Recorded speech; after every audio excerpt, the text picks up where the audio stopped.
Bonjour et bienvenue dans un nouvel épisode de Récit Expat, le podcast où on parle d'immigration, d'expatriation à travers le monde. Et aujourd'hui, je suis avec Isiaga. Il va nous parler de son histoire, un peu de son parcours, et voilà. Yes. C'est un homme aux multiples facettes. Il est entrepreneur, récemment diplômé aussi, il me semble. Ouais. Donc, il va nous parler de tout ça. Donc, je vais te laisser te présenter. Ouais. Voilà. Nice. Mm. Merci pour cette introduction, cette belle introduction. Je m'appelle Isiaga, comme elle l'a dit. J'ai 26 ans. Je suis né, j'ai grandi en Afrique. On est sur Récit Expat, donc on va parler un peu de mon parcours. Je suis passé par la France quand j'avais 17 ans, puis ensuite j'ai fait des études d'ingénieur en France, puis je suis venu au Canada pour finir mes études d'ingénieur, puis j'ai enchaîné sur une maîtrise en gestion de projet.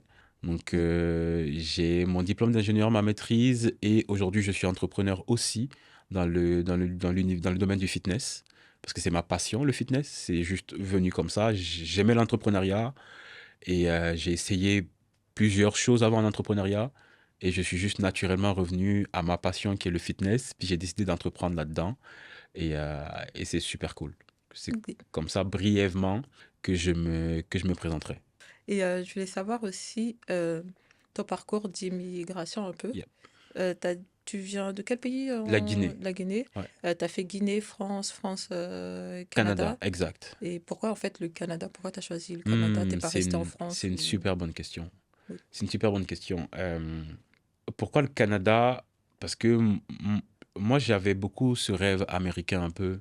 Ok. Depuis plus jeune, je voulais... Je pense que ma vie a changé quand j'ai découvert le développement personnel. Ok. Puis quand j'ai découvert le développement personnel, c'était avec beaucoup de vidéos YouTube. Et c'est souvent des Jim Rohn, Oui. comment il s'appelle? Il y en a un qui m'a matrixé. Les Brown. Les Brown a une vidéo. Tu taperas Les Brown sur YouTube. Tapez Les Brown sur YouTube. You have to be hungry. Ça, c'est une vidéo que j'ai beaucoup écoutée. Puis là-dedans, il parle de l'importance d'avoir faim dans la vie, et d'aller chercher les choses que tu veux, et puis de travailler pour les choses que tu veux. Donc, très rapidement, je suis tombé en amour un peu avec cette mentalité américaine un peu de va chercher ce que tu veux, puis tu peux obtenir ce que tu veux dans la vie. Puis à partir de là, je me suis dit, OK, il faut que je me rapproche de l'Amérique du Nord. J'étais en France à ce moment-là, je me suis dit, il faut que je me rapproche de l'Amérique du Nord. Puis je me rappelle, j'ai comme cet exemple précis qui m'a marqué pendant un repas au Crous, parce qu'en France, on a le Crous, je sais pas si tu as connu ça. Ouais, si, à l'université. À l'université, je mangeais Mm. avec mes amis au Crous, puis il y a un moment où on se disait un peu les pays qu'on voulait visiter, parce qu'on avait tous des Erasmus. Tu sais, c'est obligatoire en école, dans certaines écoles d'ingénieurs, de partir en Erasmus, puis donc d'aller à l'international pour une session d'études. Ça peut être en Europe ou en Amérique. Puis on se parlait de c'est quoi les pays où vous aimeriez aller pour l'Erasmus. Puis les gens disaient Suède, Danemark, des pays, etc., etc. Puis moi je disais, moi j'ai envie d'aller aux États-Unis. Puis je me rappelle, à l'époque, mes amis me jugeaient beaucoup. Ils étaient comme, oh, comment ça, les États-Unis, ce pays d'extrémistes, Ouais. où les gens font tout en excès, ce pays de capitalistes, etc. Puis j'étais comme, dans ma tête, j'étais comme, je savais pourquoi. Moi, j'étais comme, moi, je veux aller en Amérique du Nord parce que j'aime cette mentalité-là. J'aime ce mindset. Tu comprends? Mm. Donc, je pense que c'est ça. Au début, c'était États-Unis dans ma tête. Puis, un jour, au moment d'une balade avec ma marraine qui conduisait, je lui ai dit que j'avais comme un projet où je voulais aller aux États-Unis pour mes études. Où elle m'a dit, elle m'a demandé pourquoi je voulais aller là-bas. Puis, je lui ai expliqué que j'aimais beaucoup la mentalité de l'Amérique du Nord, puis des trucs comme ça. Puis, elle m'a dit, pourquoi tu n'essayes pas le Canada? Parce que tu es francophone. T'as pas un très grand niveau en anglais. Puis les États-Unis, il y a des endroits où, quand t'es noir, ben, c'est un peu touchy, etc. Ça peut être Mm. dangereux. Donc, elle m'a dit, pourquoi tu n'essaierais pas le Canada, qui est comme bilingue, et où tu vas retrouver beaucoup de culture quand même d'Amérique du Nord. C'est ça reprend beaucoup la culture de l'Amérique du Nord, etc. Donc, je me suis dit, ah, why not? Je me suis dit, en plus, mon école propose d'aller au Canada, so je vais peut-être regarder le Canada. Donc, c'est comme ça que j'ai choisi le Canada, puis que je suis venu ici. Ouais. Ok. Bah, du coup, est-ce que tu as, trouvé ce que tu cherchais? Enfin, le Complètement. rapport... Complètement. Ok. J'ai même trouvé plus que ce que je cherchais. Vraiment. C'est pas, je suis pas en train de dire à tout le monde de venir au Canada. C'est pas ce que je fais. Je pense qu'il y a des côtés positifs puis des côtés un peu moins cool. La France a ses avantages pour plein de raisons. C'est grâce à la France que j'ai pu faire des grandes études presque gratuitement. Parce que les écoles publiques, ben, ça coûte tellement peu cher que tu peux faire des grandes études puis Ouais. bien te former gratuitement. Mais mon côté entrepreneurial, c'est beaucoup, beaucoup développé quand je suis arrivé au Canada. Ok. Ouais, le mindset nord-américain de... En fait, c'est plus facile de devenir entrepreneur ici. Tu dis, tu as une idée, tu la sors et qui adviendra, viendra. Enfin, ce qui arrive, arriva. Complètement. Parce que Vas-y. aussi, je pense qu'on a beaucoup plus de... C'est une question de représentation. Je Oui. pense, quand tu es jeune, tu vas plus souvent, en tout cas, moi, j'ai vu beaucoup plus de jeunes entreprendre ici, au Canada, qu'en France.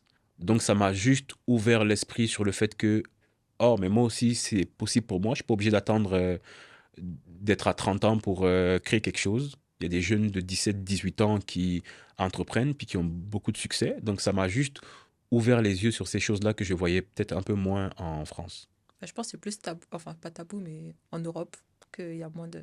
Justement, comme tu dis, c'est les études. Après les études, là, tu penses à créer une entreprise ou autre, soit en lien avec les études ou autre, là, ta Ouais, passion. Mais c'est vrai que plus tu es jeune en France, tu décides d'ouvrir quelque chose, on te dit pourquoi ouais. les gens sont sceptiques et ne vont pas forcément investir en toi parce que tu es trop jeune. Je pense que c'est ça. Mais je pense que c'est plus une question de mentalité aussi. Ouais, Parce que je pense que même ici, si tu décides de faire quelque chose au début, les gens vont pas investir en toi. Je pense que la première fois que tu as dit aux gens, ah, je vais faire un podcast qui s'appelle Récit Expat, ils se sont dit, qu'est-ce qui se passe dans sa tête? Genre, pourquoi il veut faire ça? Tu sais, je pense que c'est une question de mentalité. Je pense qu'ici, notre esprit va plus aller vers ces choses-là parce qu'on voit d'autres personnes qui le font à notre âge ou même plus jeunes que nous. Puis en France, on en voit juste un peu moins. Donc ton ouais. esprit va même pas aller vers ça. Mais si tu décides de le faire, je pense que tu vas avoir les mêmes contraintes de peut-être que les gens vont pas croire en toi, peut-être qu'ils vont dire que tu vas pas y arriver, peut-être que, etc., etc. Mais Mm. juste, est-ce que ça te vient en tête ou pas? Moi, ça m'est venu en tête beaucoup plus quand j'étais là, parce que je me suis rendu compte, j'ai vu en fait, j'ai vu qu'il y avait des gens qui y arrivaient, puis qui étaient plus jeunes que moi parfois, qui étaient plus âgés que moi parfois, mais qui n'étaient pas meilleurs que moi. Ouais. C'est- Ouais, je vois ce que tu veux dire. Mhm. Oui. Mais d'ailleurs, est-ce que tu as été aux US, aux États-Unis alors? J'ai été aux États-Unis Comme, 2 fois. ok. Une fois en road trip par moi-même. Oh, Ouais, je suis allé en road euh, trip par moi-même aux États-Unis. J'ai pris une voiture ici à Montréal, puis je suis parti, j'ai fait la côte est, le sud-est un peu. J'ai fait West Beach, ok. je suis allé à Boston, je suis allé à New York, je suis remonté par Albany, puis je suis revenu à Montréal tout seul pendant genre 8 jours. Ah, 8 jours, tout ça en 8 jours plus. tout seul, T'as fait puis que rouler, du j'ai coup. fait que rouler, puis je dormais dans mon auto. J'avais pris genre un 4x4 que j'aménageais, j'avais un matelas Ah, gonflable, c'est puis je pour ça. l'aménageais comme ça, puis j'avais pris un réchaud. Je voulais vraiment vivre un peu cette expérience de comme partir par moi-même, mais ça coïncidait aussi avec une période justement où j'avais vécu une sorte de burn-out entrepreneurial, parce qu'à l'époque j'avais une entreprise d'audiovisuel, donc je faisais Ok. de l'audiovisuel, je filmais et j'éditais du contenu pour des gens, pour des événements, pour des entrepreneurs, pour des gens. Puis vu Ok. que j'étais tout seul à tout faire, ben, je travaillais tout le temps. J'ai passé tous mes étés en train de faire du montage dans ma chambre. Et en même temps, j'étais à l'école. Et en même temps, je travaillais à temps plein. Ouais, c'est sûr. Là, ça fait beaucoup de... Donc ça faisait beaucoup. Il y a juste un moment où je me suis dit, OK, j'ai besoin de comme juste prendre un peu de temps pour moi-même. Puis je me suis dit, c'est quoi, je vais partir en road trip tout seul. Je suis de- parti en road trip. Ça, c'est la première fois que je suis allé aux États-Unis. Je suis allé par moi-même. C'était super cool. Une super belle expérience. Ok, je m'étonne. Puis la deuxième fois que je suis allé aux États-Unis, ben, c'était récemment. C'était avec une de mes mentors, Sonia. Ok. On est allé à New York, puis on est resté 3-4 jours à New York pour son... 2-3 jours à New York pour son lancement. Il faisait un lancement d'un programme. On est allé, on a fait le lancement. C'était super cool. Ok. Ça, c'était ma deuxième fois aux US. Ok. Bah, je pense qu'il y aura sûrement d'autres fois, là. Ouais, ouais, je Parce pense qu'il que... y aura d'autres fois. Ouais, ouais, c'est super cool. Est-ce que toi, t'es déjà allé aux Oui, États-Unis? New York également. Ok, Enfin, moi, de base, New York, c'est ma ville de cœur. ok. J'avais jamais été. Mais même comme toi, on était en France. En fait, je pense aussi c'est que on nous vend tellement les États-Unis, que ce soit à la télé, dans les réseaux sociaux, les séries, les films, c'est Mhm, que les États-Unis. mhm. Donc, je voulais aller aux États-Unis, Tu New voulais York. voir à quoi ça ressemble. Voilà. Donc, New York, j'ai fait Ok. Boston. Boston, c'est une très belle euh, ville. oui, C'est l'un de très. mes coups de cœur. Je pourrais Oui. vivre à Boston. Bah, d'ailleurs, moi aussi, ce que j'ai vu, Ouais. en fait, c'est parce que je trouve que ça mélange d'ici, du Canada, d'Europe et des États-Unis. Complètement. J'ai Donc, ressenti exactement le même vibe. ça te fait tout d'un coup. Donc, Ouais. je trouve que c'est pas mal bien. Je trouve que c'est le juste milieu entre la ville et la nature. Tu sais, Ouais. Boston, en même temps que il y a beaucoup de villes, il y a beaucoup de gratte-ciel, il y a beaucoup ce côté États-Unis un peu urbain, mais il y a beaucoup de nature aussi. Moi, j'ai vraiment aimé un peu cette dualité. Puis, tu sais, je suis allé me balader dans les grandes écoles, MIT, Harvard. Ouais, Tu sais, exactement la même chose. Je pense que c'est la base quand tu vas à Boston, au moins d'aller. Nous, on a passé une après-midi, on était à 4. ouais, Comme si on était étudiants. Enfin, ouais. on est resté on est Sur parti le à campus, Harvard, genre. sur le campus, on Ouais, s'est promené. Donc, même à MIT, en fait, tu sens cette vibe où les gens, en plus, ils te questionnent même pas, t'es là, ouais, c'est ouvert à tous. Donc, ouais. je trouve que c'est pas mal bien. Ouais, ça, c'est très cool. C'est Oui. une très belle ville étudiante. Boston, c'est l'un de mes coups de cœur. Moi, je pourrais vivre dans cette ville. Vraiment, Et littéralement. Ouais. Je après, pourrais pas vivre à New York, mais je pourrais vivre à Boston. C'est trop de villes pour moi. Il y a beaucoup d'autos. Il y a beaucoup de... Pour moi, le son qui caractérise New York, c'est le gyrophare des policiers. ok, je vois. Genre, parce que comme tu l'entends à chaque fois, tu entends ça à chaque fois, puis Oui, la circulation est comme j'ai conduit en auto à New York, c'est un calvaire. Ouais. c'est sûr. Bah, d'ailleurs, j'allais poser une question, pourquoi Montréal? Mais je pense que tu l'as dit en disant que la nature est plus mélange de ville et nature. Au début, c'était plus pour la dualité français-anglais. Ok. Je me disais, c'est quoi la ville au Québec où je peux le plus pratiquer mon anglais en même temps? Montréal. Puis, tu sais, tout le monde parle de Montréal. Quand tu parles du Québec, les gens sont comme, viens à Montréal, tu sais. So, je pense, au début, je suis juste arrivé pour cette raison-là. Puis, plus je suis resté, plus j'ai appris à apprécier. Je sais pas si je resterai là pour... c'est sûr qu'il y a rien qui est permanent. Il y a des villes dans le Québec que je trouve très, très fabuleuses pour le côté vraiment nature. Moi, je suis quelqu'un de nature. J'aime être dans la nature beaucoup. Donc, ouais, mais Montréal parce que français-anglais, je trouve qu'il y a une bonne dualité français-anglais. Ok. Apparemment, c'est la ville du Québec où on parle le plus anglais. Oui, il y avait une étude, j'avais vu, où il y a de plus en plus d'anglophones. Ouais, j'ai entendu une stat comme ça. Mais il y a plein d'endroits où tu vas où les gens parlent anglais. Pourtant, Oui, le Québec veut qu'on parle français dans le oui, Québec. Mais il y a plein d'endroits encore où tu vas où les gens parlent juste anglais à Montréal. Mais c'est cool parce que on peut travailler, tu sais, les francophones peuvent travailler leur anglais, puis les anglophones peuvent travailler leur français. Je trouve ce côté-là, j'aimais beaucoup ça à Montréal. Yeah. ok. Bah, après, maintenant aussi, Toronto, Ottawa, enfin les villes en Ontario aussi, ils parlent français. T'entends Ah ouais? pas mal de français Ah ouais? quand tu vas. Bah, j'ai été il y a un mois à Toronto et moi, en fait, parce que je veux pratiquer mon anglais, Mhm. mais on me parle en français. Puis t'arrives, puis les gens te Ouais. parlent en français, puis t'es comme, je suis à Voilà. Toronto ou je suis Ouais. à... En fait, parce que quand tu es français et que tu parles anglais, ça s'entend. Ouais, les gens le sentent, puis ils te Voilà. répondent en français. Ils sont comme, Voilà. je sais que tu parles français, je parle français aussi, t'inquiète. Oui, parce que eux, ils veulent pratiquer leur français de leur Ok, côté et moi, je veux pratiquer l'anglais. ok. Donc, ça, Faut- à la faut- fin, je finis par parler français. Mais Faudrait limite que ce soit l'inverse. Toi, tu leur parles en anglais, puis eux, ils te répondent en français. Ce serait drôle. oui, Un discours de sourd, genre. oui, tout à fait. Ok. Et du coup, pour rebondir aussi sur tes études en ingénierie Ouais, et génie civil, ouais. comment tu as justement t'as pu combiner tout ça en faisant en tant qu'auto-entrepreneur plutôt, Ok. les études et en travaillant à temps plein, comment tu as réussi à tout gérer Écoute, je pense que je suis un super humain. Non, je rigole. Oui, Mais je vais oui, déjà te raconter la raison pour laquelle je suis allé en génie civil, ok? Parce que moi, ok. j'ai grandi en Guinée, puis en grandissant en Guinée, il y avait pas comme déjà, il y a plein de routes qui étaient dans un sale état. Euh, il y a des routes qui étaient dans des sales états, puis je voyais pas de pont. Tu sais, quand on regardait à la télé et tout, puis on regardait les films, etc., on voyait des beaux ponts. Tu vois le pont de Brooklyn, puis des affaires comme ça, puis t'es comme, waouh, c'est vraiment cool, c'est vraiment beau. On voyait des tunnels, on voyait des métros, des trucs comme ça. Puis moi, dans ma tête, je voulais être capable de faire ça dans mon pays un jour. Donc, je me suis dit, OK, je vais apprendre le génie civil pour être capable de construire des ponts, de savoir comment ça se fait, des tunnels, puis de pouvoir en faire potentiellement chez moi un jour. Ok. Puis, ça, c'est la raison pour laquelle je me suis dit, OK, je vais être ingénieur civil. Puis, à travers ce parcours-là, j'avais commencé une première année de génie civil en Guinée, mais le rêve, ça avait toujours été d'aller faire de meilleures études ailleurs. Donc, je suis allé en France pour étudier. Et mon aventure entrepreneuriale a vraiment commencé ici au Québec.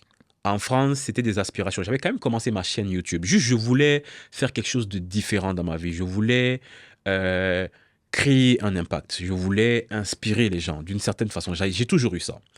Donc, j'avais commencé une chaîne YouTube et tout en France. Puis, elle est toujours ouverte d'ailleurs. C'est ma chaîne YouTube aujourd'hui. J'ai mis toutes les vidéos en non répertorié Ah, parce que juste, les vidéos sont très bien d'ailleurs, je pourrais les mettre, je pourrais les laisser ouverts, mais juste, ma mère, elle a jamais voulu que je sois devant les caméras. Coucou maman. bah maintenant, oui, je vais te le dire. Coucou maman. Elle a jamais voulu que je sois devant les caméras parce que vivre heureux, vivre caché, nanana, toutes ces choses-là. Moi, je pense que c'est des croyances limitantes. Ma mère, elle pense l'inverse parce qu'on n'est pas de la même génération puis on n'a pas la même façon de voir la vie. Par contre, tu sais, comme je comprends vraiment son point de vue puis je respecte ça. Donc, j'ai mis toutes mes vidéos en non répertorié parce que ça. Juste ma mère, elle aimait comme. Juste, elle aimait pas le fait que je m'expose. Tu Ouais, comprends? que ce soit public. Que je sois public. Puis d'ailleurs, ma chaîne YouTube, je pense que je vais l'ouvrir, je vais la rouvrir bientôt. Parce que je pense que Ok. maintenant, elle commence un peu plus à faire la paix avec ça. Elle me voit évoluer. Je pense qu'elle me fait un peu plus confiance aussi. Et c'est que je suis pas en train de faire des trucs niaiseux. C'est que ça, j'ai une certaine logique, puis je sais là où je m'en vais. Donc je pense qu'elle commence un peu à me faire confiance. Donc je pense que je vais peut-être, parce que YouTube, c'est un moteur de recherche, donc je vais peut-être recommencer à faire des vidéos là-dessus. Grosse parenthèse pour revenir à Ouais. mon aventure entrepreneuriale a commencé ici au Québec. Puis comment est-ce que j'ai réussi à jumeler les deux? C'est parce que j'ai toujours été habitué à avoir un emploi du temps rempli. Quand j'étais en France, pendant que je faisais mes études, j'ai découvert un moment l'associatif. Donc j'étais président d'une association de 18 Ok. étudiants avec 100 000 euros de budget qu'on gérait dans l'année. Mm. En même temps, j'étais membre du conseil des études à l'école. Puis, tu sais, en même temps, il fallait que je m'occupe de ma vie parce que j'habitais tout seul, moi, en France, à Rennes. J'habitais tout seul, je faisais tout par moi-même. Je Ok. suis arrivé à 17 ans, j'ai habité tout seul dès 17 ans. Donc, j'ai été très rapidement autonome par rapport à ces choses-là. Donc, mon emploi du temps qui était chargé en école, parce qu'il faut savoir que l'école d'ingénieur, c'est ma définition, c'est que c'est un filtre pour filtrer c'est qui les plus durs. C'est qui ceux qui n'abandonnent pas, parce que c'est vraiment difficile. Ça dépend de l'école que tu fais, mais moi j'ai fait l'INSA en France, puis c'est vraiment difficile, comme c'est dur. Les examens sont hardcore, t'as beaucoup de matières, les sessions d'examen, c'est genre t'as 12, parfois t'as 9 à 12 examens à faire au bout d'une semaine, t'as 2 examens par jour pendant une semaine, c'est un rythme très très soutenu. Donc, très rapidement, ben, j'ai appris en fait à être efficace dans mon temps puis à m'organiser efficacement. Donc, je pense que c'est vraiment ça qui m'a aidé quand je suis arrivé au Québec puis que j'ai voulu aller dans l'entrepreneuriat parce que l'école, à juste l'école, ça me prenait peut-être aller 35-40 heures de ma semaine. Mais tu sais, moi, je suis habitué à remplir mes semaines. Parce que sinon, ce qui arrive, c'est que je m'ennuie. Donc, je suis habitué à remplir mes semaines. Puis, j'aime beaucoup créer du temps pour les choses que j'ai envie de faire. Pour moi, on est capable de créer du temps pour les choses qu'on a vraiment envie de faire. Pour moi, dire j'ai pas de temps, ça veut dire je mets pas ma priorité aux bonnes places. Donc, vu que moi, l'une de mes priorités, c'était quand même de créer cet impact-là, d'inspirer les gens, je me suis dit, il faut que je crée un temps pour ça. Donc, malgré que je vais à l'école, que je fais du 35-40 heures, malgré que je travaille à temps partiel dans une entreprise d'ingénierie où je fais du 20 heures, ça fait 60 heures, faut que j'arrive à créer du temps pour faire de l'entrepreneuriat et puis inspirer les gens. Donc, ce que moi je fais souvent, c'est que toutes mes journées sont organisées. Comme j'organise toutes mes journées. Genre, Ok. hier soir, je savais exactement ce que j'allais faire toute cette journée aujourd'hui. Puis le week-end, le dimanche, je savais exactement à quoi ça allait ressembler cette semaine. J'ai comme un aperçu de à quoi ça va ressembler ma semaine. J'ai un ami qui va regarder ce podcast, qui m'avait demandé comment tu fais pour t'organiser et tout. Et, je trouve que le grand hack, puis je lui ai déjà dit ça, mais je pense que ça prend un peu de temps aux gens à débloquer ce truc-là, c'est finir les choses avant de les commencer. Qu'est-ce que ça veut dire? Ça veut dire finir ta semaine avant de la commencer, ça veut dire finir ta journée avant de la commencer. Donc finir ta semaine avant de la commencer, c'est genre, avant d'être lundi, tu sais ce qui va se passer lundi, mardi, mercredi, jeudi, vendredi, samedi, dimanche. Tu as une idée de ce que ça va être. Tu as Ok. une idée des choses qui vont être là-dedans. Ce que ça permet de faire, ça permet de dire non à d'autres choses qui vont venir se mettre dans ta semaine. Parce que moi, je savais que ça fait 3 semaines que je sais que j'ai le podcast avec toi aujourd'hui. Ouais. On m'a invité à un événement aujourd'hui. Mais ma réponse était non, j'ai un podcast ce jour-là.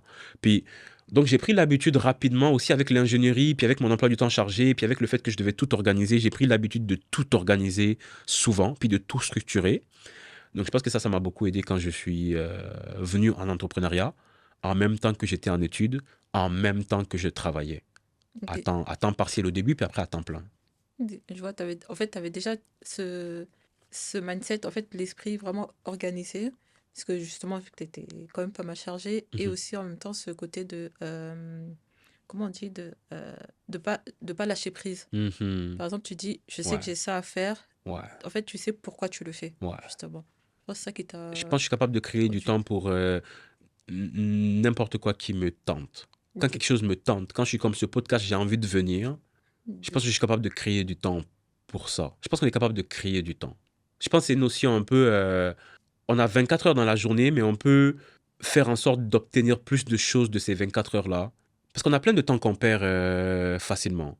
Il y a plein de temps qu'on perd facilement. Les temps dans les transports en commun, si tu peux l'utiliser pour faire quelque chose de constructif. Les temps en auto, tu peux l'utiliser pour apprendre.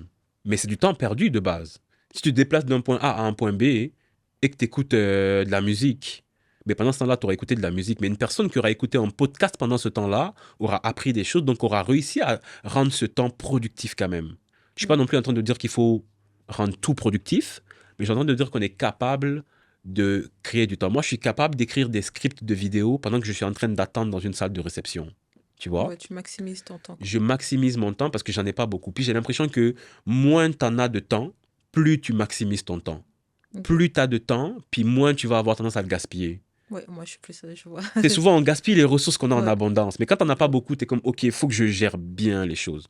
Fait que je pense que c'est ça aussi qui m'a aidé à être productif parce que j'ai toujours été dans des configurations où ben, j'avais pas du temps en masse parce que je faisais quand même pas mal de trucs. Donc, Ok. le peu de temps que j'ai pour faire quelque chose, j'ai envie de le maximiser. J'ai envie d'en tirer le maximum. Ok. Je vois. Mais d'ailleurs, est-ce que ce mindset, enfin, je pense déjà que tu l'utilises justement parce que tu es aussi coach sportif. Tu 100%. utilises dans ta carrière de coach et aussi avec ta communauté, c'est Yes. Marathon Marathon Mindset Mindset Academy. Academy, oui. Yes. Du coup, je pense que tu dois l'utiliser avec ça, en fait. Ouais, complètement. En fait, Ok. ça intervient dans tous les aspects de ma vie, surtout dans le domaine du sport, parce qu'il y a beaucoup de gens qui vont te dire, par exemple, ah, Wasseline, c'est ça? Oui, Ils oui. vont te dire, Wasseline, je suis tellement occupé que moi, j'ai pas le temps de faire du sport. Ok. Tu Ouais, vois? ça. Mais tu peux créer du temps pour faire du sport. Tu sais, moi, je m'entraîne 20-30 minutes par jour. Ok. C'est juste ça. Il y a des jours où je vais vouloir me lâcher puis m'entraîner 1 heure si je veux, 1 heure et demie si je veux, parce que je peux me permettre. Mais c'est pas parce que j'ai 30 minutes que je vais pas m'entraîner. Je vais quand même utiliser 20 minutes pour m'entraîner parce que le plus important, c'est pas l'effort ponctuel que tu fais, mais c'est l'effort répété que tu fais dans un certain laps de temps. C'est là que Ok. la transformation se fait, c'est là que les changements se font. Dans Marathon Mindset Academy, dans mon entreprise de fitness, je travaille beaucoup spécifiquement avec des adultes qui ont un emploi du temps chargé. Donc, ça Ok. va être des gens qui ont un travail, qui ont des familles, qui ont des enfants. C'est des gens qui, en général, sont considérés comme oh, t'as pas le temps parce que tu vas travailler, puis quand tu rentres, tu dois t'occuper de tes enfants. Mais je prépare ces gens-là à courir des marathons, je prépare ces gens-là à se transformer physiquement, mentalement, etc. Parce que j'arrive à les faire comprendre que t'as pas besoin de 1 heure tous les jours. C'est que tu as besoin de 1 heure une fois par semaine, mais le reste du temps, tu as juste besoin de 20-30 minutes. Puis tu as juste besoin d'être discipliné là-dedans pendant un certain laps de temps pour obtenir des résultats. Ok. Donc, cette notion de gestion du temps ou d'efficacité dans ce qu'on fait, ça se retrouve à 1 million de % dans mon entreprise parce que c'est la raison pour laquelle les gens qui travaillent avec moi spécifiquement parce que je comprends quel type de personnes ils sont parce que moi, je suis cette personne-là. Tu vois, Ok. je suis la personne vraiment occupée qui a un travail à temps plein, qui a une entreprise et qui arrive à quand même s'entraîner puis donner du temps à sa communauté. Ouais, je Ce vois. matin, il y a comme Baki, si tu vois cette vidéo, qui me texte, c'est une de mes athlètes qui me texte pour. Elle a fait une story pour dire je suis maman, j'ai 3 enfants, 3, 4 enfants, j'ai 2 chiens, puis je suis vraiment occupée, je travaille de nuit. Elle a fait une story sur Instagram pour dire mais aujourd'hui, ce matin, je suis allé faire mon entraînement, j'ai pris ce temps pour moi. Puis elle a fait un testimonial pour dire aux gens vous réalisez pas le bien que ça fait de pouvoir libérer un petit temps comme ça pour aller faire quelque chose qui est ton moment à toi, puis qui t'apporte un certain sentiment de bien-être. Ouais. Dans mon entreprise, puis avec mes athlètes, puis dans tous les autres aspects de ma vie. Ok. Ouais. Bah, du coup, j'avais demandé aussi pourquoi tu avais décidé de créer cette communauté, mais là, tu as répondu un peu à ça, là. À moins que tu rajoutais quelque chose. Ouais, non, j'ai pas répondu à pourquoi j'ai décidé de créer cette communauté, parce que c'est comme, euh, C'est plus vaste. c'est beaucoup plus vaste que ça. Il y a une histoire, en fait. Je vais te Ok. raconter l'histoire, pourquoi j'ai voulu créer cette communauté. En fait, ça m'est juste tombé dessus, en fait. Puis ça m'est tombé dessus, puis tu vas voir le lien avec la productivité, puis la gestion du temps. Ok. OK? Moi, mon grand problème, je pense que il y a beaucoup de gens qui vont se reconnaître là-dedans, c'est que je suis multipotentiel. Ok. Je suis multipotentiel, multipassionné. Il y a plein de choses qui me passionnent dans la vie. Il y a plein de choses que je peux commencer, puis rapidement trouver, rapidement être quand même moyennement bon là-dedans, puis me dire, ah, je pourrais faire de ça une carrière. Ça fait je peux me disperser assez facilement. Mon plus grand problème pendant longtemps, ça a été d'avoir plusieurs passions, d'avoir plusieurs centres d'intérêt, de vouloir tout faire en même temps. Puis, j'ai fait une conférence l'année dernière, c'était au mois d'avril dernier. Une conférence qui s'est super bien passée. C'était ma première conférence ever. Ok. Et j'avais décidé de m'offrir un cadeau à la fin de la conférence. C'était de me payer un voyage en Thaïlande. Ok. Donc, après ma conférence, je me suis payé un voyage en Thaïlande pour me récompenser de tout l'effort que j'avais fait. C'était beaucoup de travail. Et quand je suis allé en Thaïlande, le premier soir que je suis arrivé en Thaïlande, je suis allé avec des amis à un festival parce que j'avais des amis de France qui venaient, puis moi je venais de Montréal. On y allait à un festival, puis à ce festival-là, il y avait une corde à sauter de feu. Ok. Puis on a eu la mauvaise idée d'aller faire De la corde à sauter. sauter de feu. Donc devine qui s'est blessé le premier soir qu'il est arrivé en Oui. Thaïlande, c'est Bibi. Donc j'arrive en Thaïlande, le premier soir que j'arrive, je me brûle le pied, puis second degré brûlure. Fait que Thaïlande, c'est connu pour avoir beaucoup de cours d'eau, beaucoup il y a de la mer, il y a beaucoup D'accord. d'îles, il y a des choses super belles qu'il faut faire, mais il faut accepter de rentrer dans l'eau. Fait que moi, premier jour où j'arrive en Thaïlande, je me blesse, je me brûle le pied. Le lendemain, je vais à l'infirmerie, ils me mettent un bandage, puis ils me disent, ben, tu peux pas rentrer dans l'eau. Mais ça cause. C'est plate. Puis, donc ça, ce que ça m'a forcé, en fait, ça m'a forcé à ralentir un peu. Ça m'a forcé à ralentir un peu. Donc mes amis, eux, ils allaient sur les îles le matin, puis moi, j'étais obligé de rester à la maison ou de faire des activités un peu qui n'impliquaient pas de l'eau. Puis ça m'a beaucoup fait, juste le fait de m'asseoir puis de ralentir, ça m'a beaucoup fait penser à ma vie. Puis ça m'a beaucoup fait penser, je me suis dit, OK, faudrait que je pense à comment je peux améliorer ma vie. Genre, comment je peux être une meilleure personne quand je vais retourner au Québec. Puis je me suis dit, c'est quoi ton plus gros problème en ce moment? Mon plus gros problème à ce moment-là, c'était que j'étais dispersé. J'étais trop dispersé. Puis c'est pour ça que mes entreprises aussi, j'avais 3 entreprises en même temps. Pour qui tu Ok. te prends pour avoir 3 entreprises en même temps, pendant que tu travailles à temps plein, pendant que tu es en études? Genre, comme vraiment. Puis ça, c'est un ami qui m'a dit un jour, il m'a dit, Isiaga, pour qui tu te prends? Est-ce que tu penses que tu vas avoir 3 entreprises en même temps, puis que tu vas avoir du succès dans les 3 entreprises en même temps que tu fais d'autres choses? Puis la réponse était non, visiblement. Donc, je me suis dit, comment je peux régler ce problème-là? Puis je me suis assis, j'ai eu des longues réflexions, puis je me suis dit, en rentrant à Montréal, je sais que je suis inscrit pour le marathon Bénéva. J'ai envie de faire mon marathon Bénéva, c'est sûr et certain, ça je n'enlève pas, je le garde. J'ai envie d'être entrepreneur, j'ai envie de créer de l'impact, j'ai envie de faire quelque chose dans l'entrepreneuriat, ça je n'enlève pas, je le garde. J'aime le sport, j'aime m'entraîner, ça je le garde. J'aime la communauté, j'aime faire des choses avec les gens, ça je le garde. Puis je me suis dit, comment je peux faire pour faire coïncider toutes ces choses-là? Comment je peux faire pour que toutes ces choses qui sont différentes deviennent une chose à la fois? Puis c'est là que ça m'est venu l'idée du Marathon Mindset Academy. Je me suis dit, OK, ce qu'il faut que je fasse, c'est avoir une communauté de gens qui vont venir s'entraîner avec moi pendant ma préparation marathon. Comme ça, pendant que je suis en train de m'entraîner, je peux être avec des gens, le faire en communauté, et puis si je réussis mon marathon, ben, je peux aller chercher des formations et tout, puis aider les gens qui veulent courir des marathons à le faire avec d'autres gens.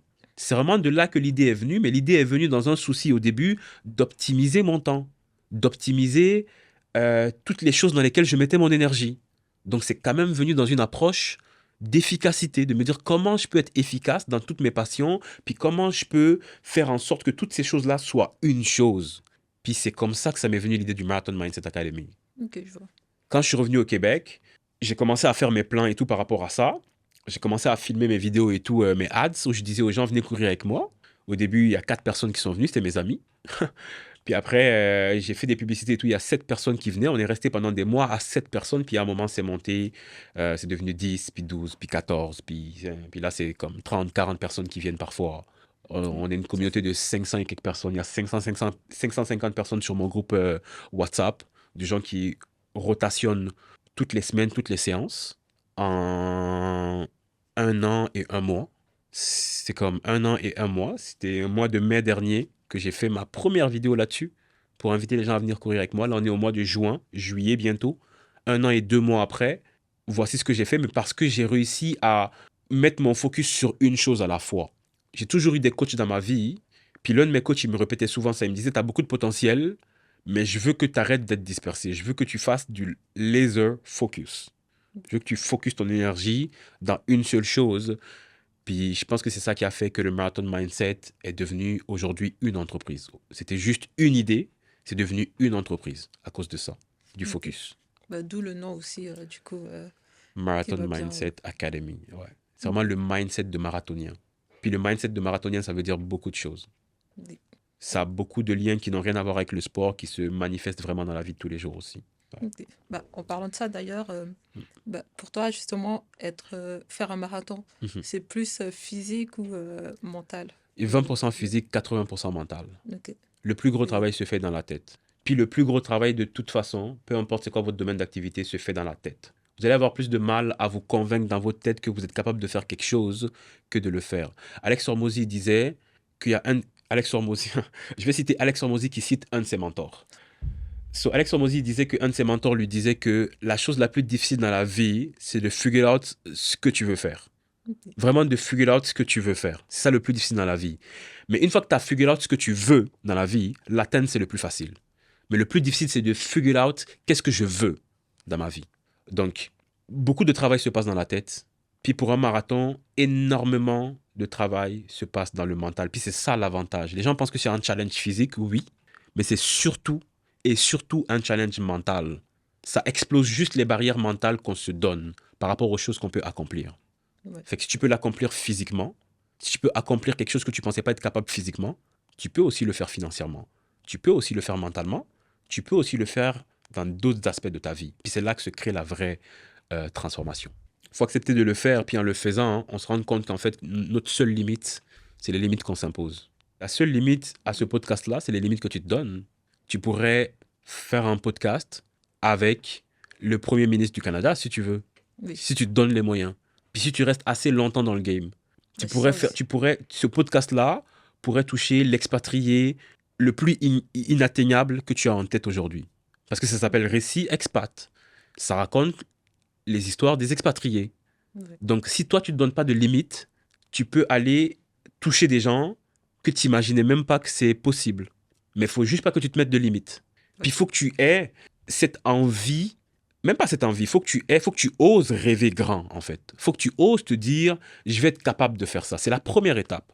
Parce que si tu peux même pas l'imaginer dans ta tête, comment tu peux le créer dans le monde réel?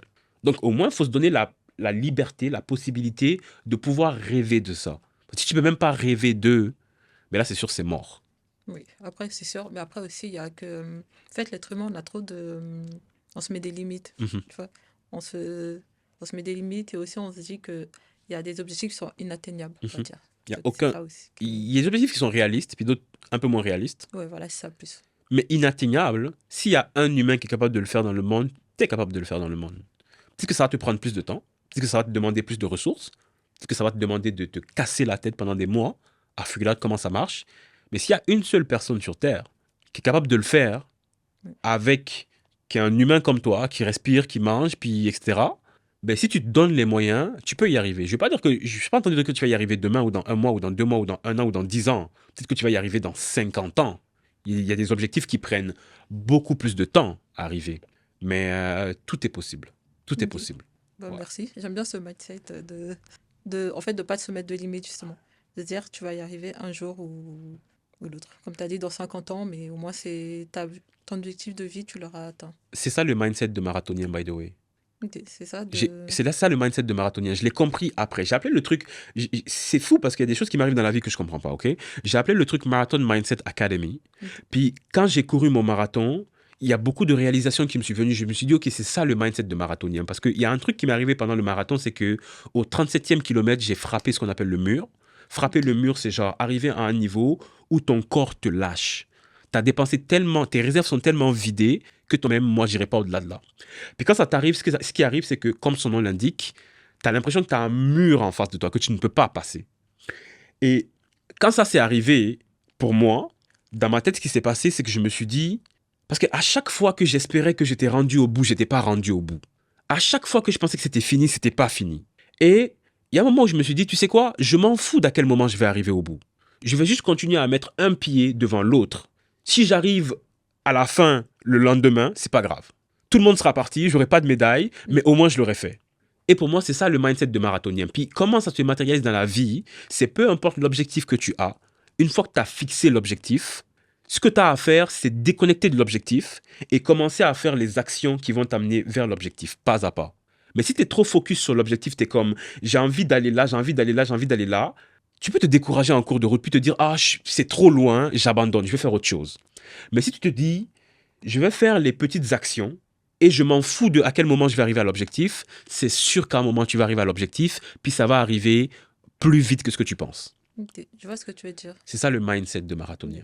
C'est comme ce. En fait, tu vois, par exemple, pour les examens et autres, tu as l'examen final. Mhm. Mais avant d'arriver à l'examen final, tu as des contrôles. Mhm. Tu as chaque étape pour t'améliorer. Du coup, je vois ce que tu veux Et si dire. tu focuses trop sur l'examen final, tu es comme moi, je vais réussir l'examen final. Oui, Parfois, tu vas t'ennuyer pendant tes contrôles, tu vas bah ça. t'ennuyer pendant tes révisions, tu vas être comme ah, c'est fatigant, c'est difficile, j'ai pas envie de faire ça. Ça va être très difficile pour toi. Mais si tu te dis je sais que c'est l'ensemble des contrôles que je vais réussir qui vont faire en sorte que mon examen final va être excellent.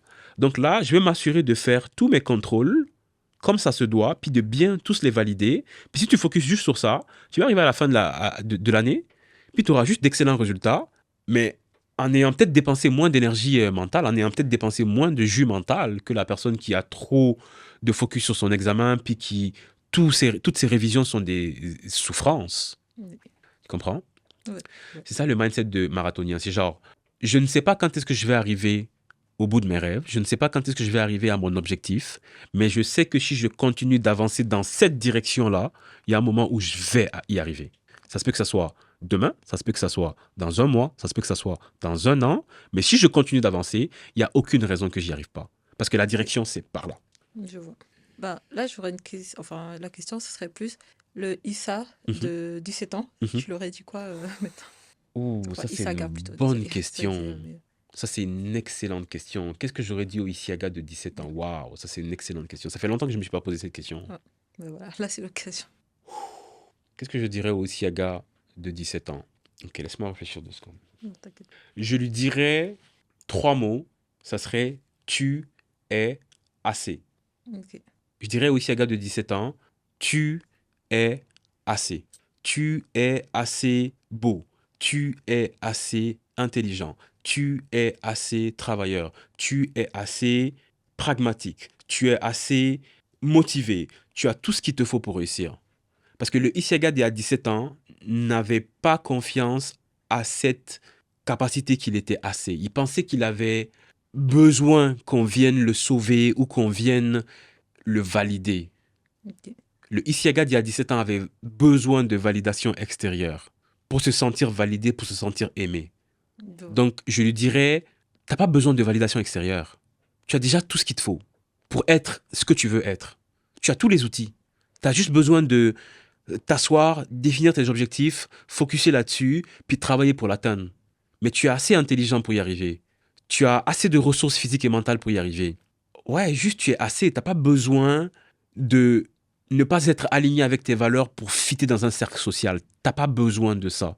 Si dans un groupe t'es pas accepté comme tu es, c'est pas grave, c'est le groupe qui t'a perdu. C'est pas toi qui as perdu le groupe. Reste toi-même. Ne change pour rien. Tu es assez. T'as tout ce qu'il faut. Garde tes valeurs. Continue avec les gens qui sont alignés avec toi. Dans un groupe où tu te sens pas aligné, ne change pas la personne que tu es pour fitter dans le groupe. Parce que tôt ou tard, tu vas quand même pas bien te sentir dans ce groupe-là. le sujet, on va parler plus d'immigration, d'expatriation. Mhm. Que Montréal, pour toi, serait... Enfin, tu as un peu expliqué ça au début, comme quoi c'était une ville vraiment multiculturelle par rapport... il y a beaucoup de personnes, mais aussi les langues et tout. Mais s'il y avait une autre ville où tu devais t'expatrier dans le monde, Mhm.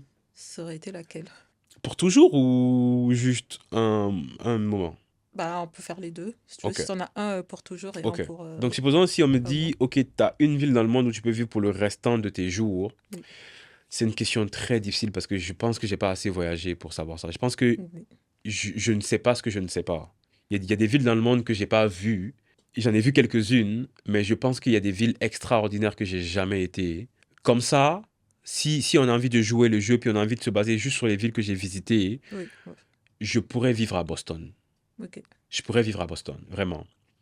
Mais si ma mère, elle entend ça, elle va me dire, oh, puis et la Guinée alors? Maman, j'irai vivre avec toi à Conakry, il n'y a pas de problème. Ou si tu veux, on ira tous à Boston, puis on ira vivre à Boston, mais comme, c'est pas chez nous.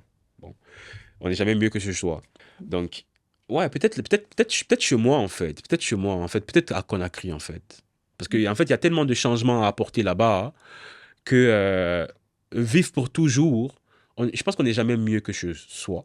Donc peut-être que ma mère, elle serait vraiment fière si je dis que, ben, comme pour moi, je dirais aussi Conakry, parce que j'ai quand même ce côté un peu patriotique où je veux apporter à la terre qui m'a vu naître.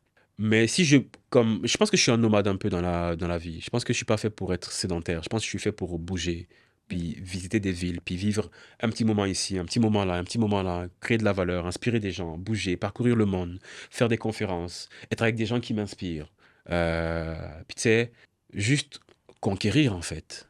C'est juste vivre, puis à la fin de ta vie, te dire, j'ai vécu, tu vois. Ouais. Tu sais, j'ai vécu, j'ai été à 100%, je suis allé à fond dans mes rêves. Puis pour moi, ça passe par bouger, puis voir ce qui se passe à d'autres endroits de la Terre, apprendre, hein, Ok. apprendre. Mais ça, c'est possible avec déjà le mindset que tu as et Mhm, aussi, comme tu as dit, motiver les gens à se dépasser mhm. et avec les marathons Mindset Mindset, Academy. yeah. Je pense que c'est possible que, par exemple, tu as des conférences et autres dans le Ouais, monde. ouais. Comme tu as dit tout à l'heure, s'il y en a qui arrivent, pourquoi pas toi? Je ferais plein, je ferais, l'homme propose, Dieu dispose, mais je veux que Dieu me donne la possibilité de faire un maximum de conférences, puis d'inspirer un maximum de gens dans un maximum de pays. Moi, c'est ma définition de la réussite. Ok. Moi, ma définition de la réussite, c'est le nombre de gens que je vais inspirer de mon vivant, même de ma mort. Qui sait? Peut-être que cette vidéo-là, il y a des gens qui vont le voir dans 60 ans. Ouais, ça Mes marche. petits-enfants, si jamais vous voyez cette vidéo-là, sachez que votre grand-père, c'était quelqu'un d'intègre. Je déconne. Ah, Mais, mais ouais, pour moi, la définition de la réussite, c'est vraiment ça. C'est même pas... c'est comme... Je m'en fous aujourd'hui de la validation de ce que les gens pensent, tu vois. C'est comme combien de gens je suis capable d'inspirer dans le monde. Combien de gens je suis capable de faire passer à l'action. Combien de gens je vais être capable euh, euh, euh, d'inciter une petite lumière à l'intérieur d'eux qui va leur faire prendre action par rapport à quelque chose qui va changer leur vie. Pour moi, c'est ma définition de la réussite. ok. Donc j'ai envie d'inspirer le maximum de gens dans le maximum de pays. Puis pour moi, ça passe par la parole. Ça passe par ce qu'on est en train de faire en ce moment. Parce que je ne peux pas être partout en même temps. Mais aujourd'hui, avec Internet, on peut parler ici, puis tout le monde peut l'entendre. Tous les gens qui parlent français peuvent entendre ce podcast, puis filent un peu l'énergie dans laquelle on est en train de parler. So. Puis Marathon Mindset, j'ai des grandes ambitions pour Marathon Mindset. Des marathons, il y en a partout dans le monde. Oui. Parce que vous commencez à comprendre. Si les gens peuvent courir des marathons au Québec, peuvent courir des marathons à Toronto, peuvent courir des marathons au Japon, Bah, peuvent à New courir des York, ta marathons ville à non, New pas York. préférée, mais une des villes que tu as Ouais, visitées quand même. ouais, Il y a le marathon aussi. ouais. So sky's the limit. Sky's the limit, guys. Préparez-vous. On va aller Ok. courir des marathons partout dans le monde. Ça va être insane. J'ai tellement hâte. Yeah. Ben, là, je sais pas s'il y a des sujets dont toi tu voudrais parler, des choses qu'on n'a pas dit que tu voudrais partager. On peut parler d'un truc qui est vraiment important parce que je sais qu'il y a beaucoup de gens qui vont peut-être regarder cette vidéo qui se posent des questions par rapport à leur vie, qui se disent qu'est-ce que je devrais faire, je ne sais pas où est-ce que j'en suis, sur quoi est-ce que je devrais me focus, etc. Je dirais aux gens de chercher leur ikigai. Est-ce que tu connais le principe du ikigai? Oui, parfaitement. C'est Parfaitement. pas parfaitement, mais je lis pas mal et sur le principe japonais, et, justement par rapport au Ikigai, et que je sais que c'est pas ton soi intérieur, mais c'est ton but, ton objectif, on va dire, principal, enfin ce que tu cherches, Mhm, c'est plus ça, là, si je mhm. me trompe pas. Mais oui, d'ailleurs, j'ai envie de visiter le village au Japon où justement, la plupart des gens, en fait, ils ont trouvé leur Ikigai, on va dire, Wow. où ils vivent vraiment. C'est des personnes âgées, ils ont dépassé la centaine, certains, ils conduisent, ils vivent comme. En fait, ils vivent comme nous, là, comme s'ils avaient nos âges, mais parce que justement, ils ont trouvé leur Wow. Ikigai, C'est quoi cette ville? apparemment. C'est un village, apparemment, au Japon, d'où ça viendrait, ça, Ok, faudrait que tu me l'Ikigai. donnes le nom de cette village-là. Ouais, faut que Faudrait je qu'on y... regarde. Le livre, il est chez moi, là, mais. faudrait qu'on y aille. On va tous aller à Nice, au village. Ben, le livre, il s'appelle Ikigai, justement. Ok, cool. Ah, c'est le fameux. Ok, Et. je l'ai pas encore lu, Ouais, mais je connais le principe. j'ai lu. Du En coup, je. fait, ikigai, c'est étymologique. Je pense que gai, c'est la vie. Puis iki, c'est genre la destinée, comme la destinée, la réponse de la vie, comme le chemin de ta vie. C'est un truc comme ça. Hmm. Puis c'est genre, ta destinée de vie. Pourquoi est-ce que tu es sur Terre? C'est quoi ta mission ici sur Terre?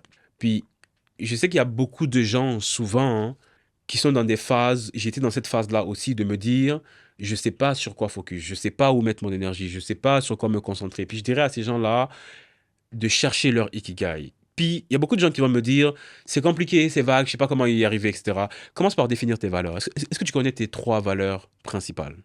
Moi, de tête là, non.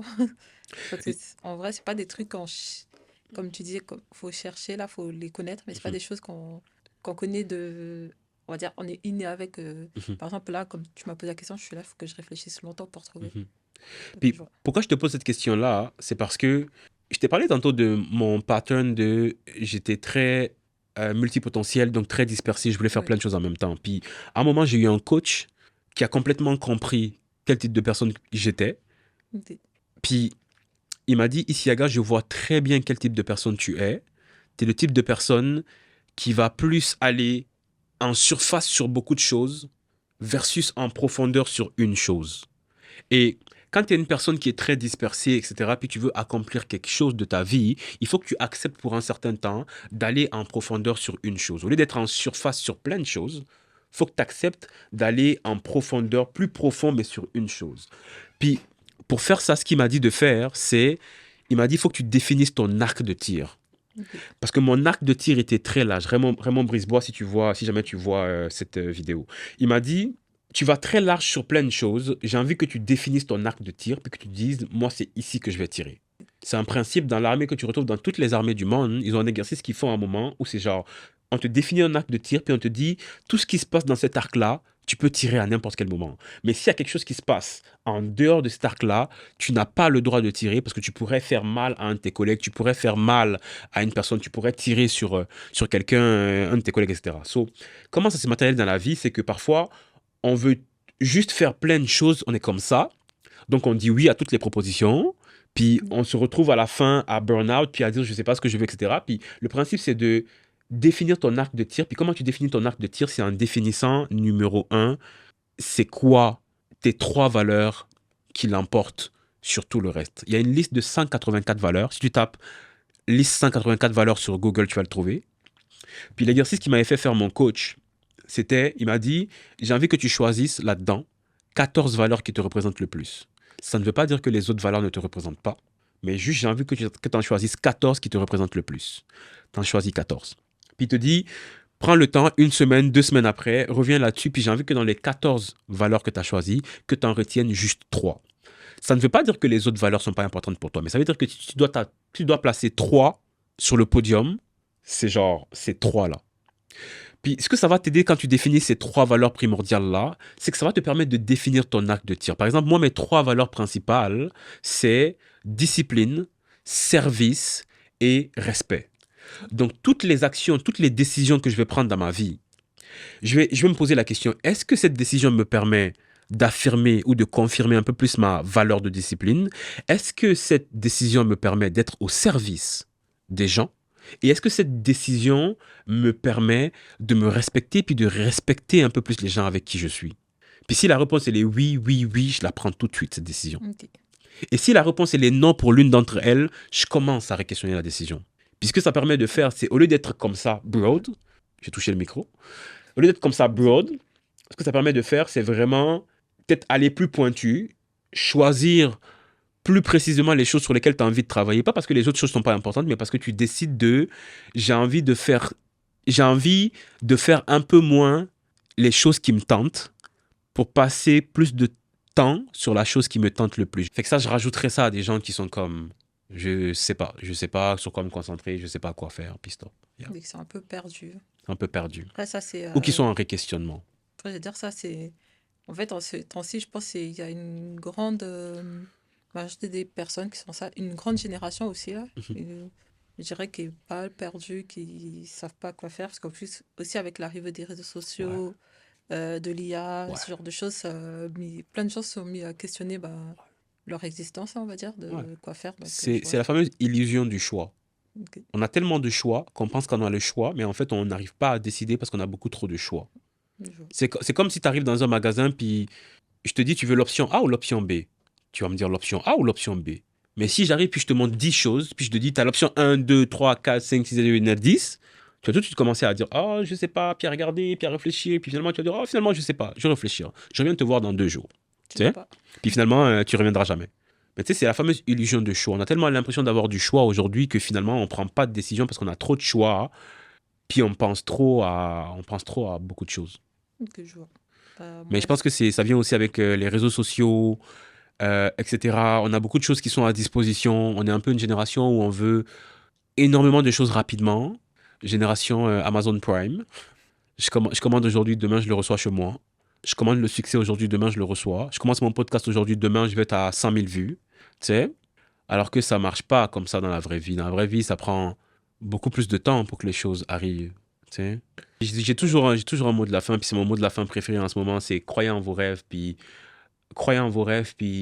travaillez là-dessus pour les atteindre. C'est basique, mais genre, si tu as un rêve, la seule chose qui te permet de ne pas l'atteindre, c'est toi-même. La seule personne qui te freine pour l'atteindre, c'est toi-même. Et si tu as un rêve aujourd'hui et que tu as commencé à travailler là-dessus, et que tu as commencé à faire un pas pour avancer vers cet objectif-là, tu as juste besoin de continuer à faire un pas à la fois. Tu as juste besoin de faire un jour à la fois, 1 minute à la fois, 1 heure à la fois, une action à la fois.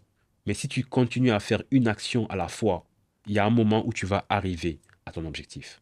Ça peut être demain, ça peut être dans un an, ça peut être dans 10 ans, ça peut être dans 50 ans. Mais si tu n'arrêtes pas de faire une action à la fois, il y a un moment où tu vas arriver au bout de tes rêves. Voilà, c'était tout pour cet épisode de Récit Expat. J'espère que ça vous a plu et si vous avez des questions autres, vous pouvez toujours laisser dans les commentaires. Et aussi, merci à Issaga, pardon, à Issaga d'avoir été présent aujourd'hui.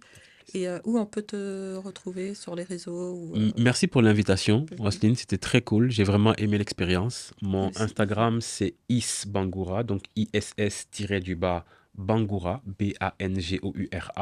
Et Ok. on peut me retrouver principalement sur Instagram. Si vous avez des questions, mettez-les en commentaire, puis on Oui. ira répondre à vos questions Oui. en Merci. commentaire. Je mettrai tout ce qui est Insta et tes réseaux dans la barre de description. Et n'hésitez pas à vous abonner, que ce soit Récit Expat au compte d'Issaga. Donc, Abonnez-vous. merci. Bye bye.